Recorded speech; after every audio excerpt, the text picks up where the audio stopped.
I think sometimes chords are a little bit like maths, or my maths at school, where I thought, what is the point of algebra? And I don't really understand the meaning of it, so why should I do it? Type thing. So I'm here today to help you with chords, because I know how many people struggle saying, well, why chord 4, why chord 5?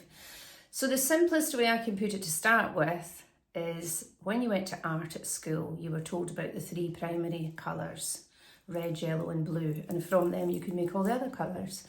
Well, it's the same with chords. You've got 3 primary chords, chord 1, chord 4, chord 5. Memorise that, 1, 4, 5. And from that you can make the most beautiful pieces of music.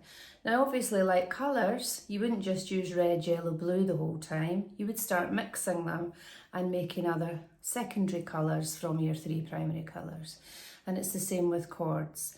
We add some secondary chords on just to make the music a little bit more interesting. And so it doesn't always sound like Ed Sheeran. Oh, sorry. Didn't mean to offend anybody there. But you can make really nice pieces of music with chord 1, 4, 5. And often that's what makes them memorable as well, because they're very simple.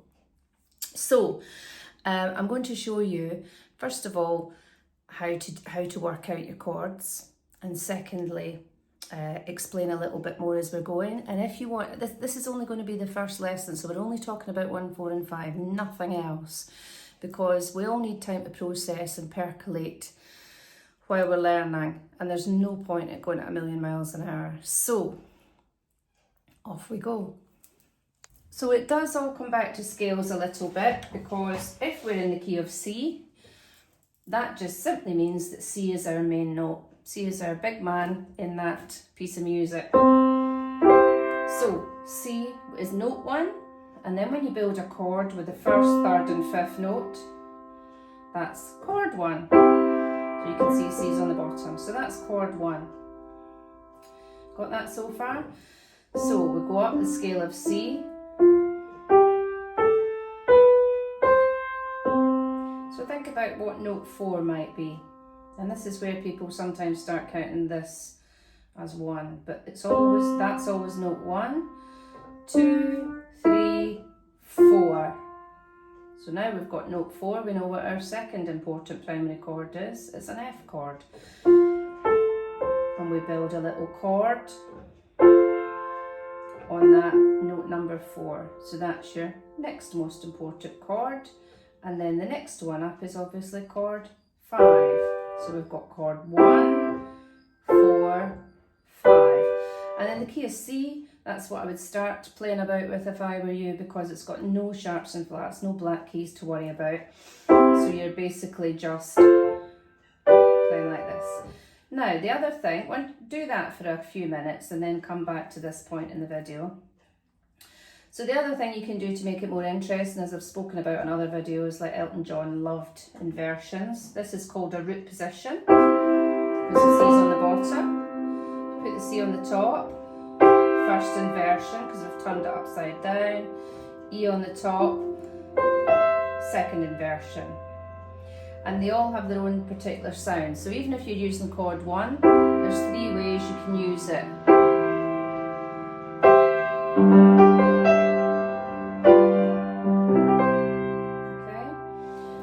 Sorts of different formulas we'll get onto later, but don't worry about that just now. So chord 1, 4, 5. Now, if you're in the key of G, chord 1. Now this time, you've got an F sharp in this scale. Now I'll do a thing on scales separate. I'm not going to bother you with all this information all in one take. It's just like a piano lesson. You can only take in about 2 or 3 concepts before your mind loses the will to live.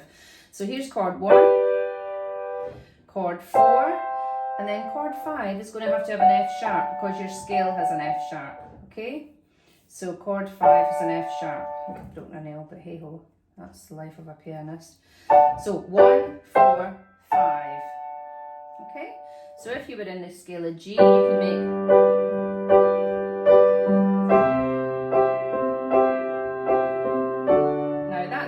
chord 4 or 5, but I've just done different inversions, so you can muck about with it. You could start with that, or you could start with a 1st inversion with a G on the top, or you could start with a 2nd inversion.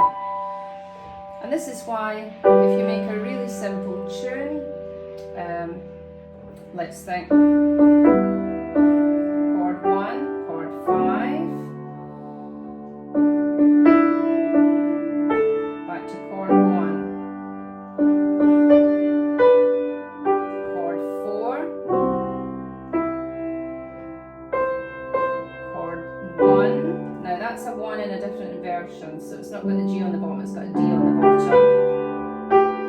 Chord 5, chord 1. So it's only using 4 chords.